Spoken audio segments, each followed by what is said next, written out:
Most people know him for the lions. But the real story of Daniel doesn't begin in a pit of predators. It begins in the ruins of his home.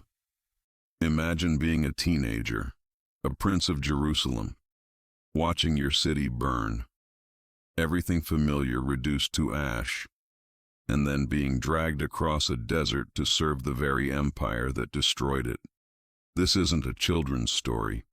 This is psychological warfare. When Daniel arrived in Babylon, King Nebuchadnezzar didn't want to kill him. He wanted to erase him.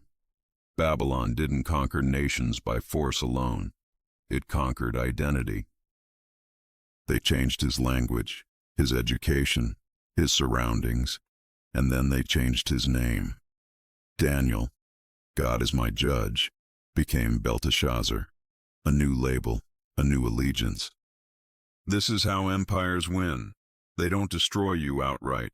They train you, feed you comfort, offer you success, as long as you forget who you were before you arrived. Daniel noticed something most people miss. If you surrender the small things, the big things don't stand a chance. So he drew a quiet line, not in protest, but in discipline. He learned everything Babylon taught him, without letting Babylon own him. He mastered their systems, but never absorbed their excess. Kings came and went: Nebuchadnezzar, Belshazzar, Darius, Cyrus. Power shifted, thrones changed, Daniel remained. He became the shadow behind the throne, not loud, not visible, but indispensable. When rulers needed clarity, they summoned the captive.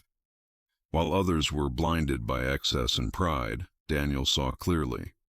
He read the writing on the wall, not because he was mystical, but because he was uncorrupted. The miracle wasn't surviving lions. The miracle was surviving power, without becoming it. Decades of pressure and still unchanged. In a world that constantly tries to rename you, the real question is simple. What part of you refuses to break? Daniel wasn't the loudest man in Babylon. He was simply the one who didn't bend. So I want to ask you something. Do you think most people lose themselves suddenly or slowly, one small compromise at a time? Tell me in the comments. And if this made you rethink pressure, power, or identity, share it with someone who needs to hear it.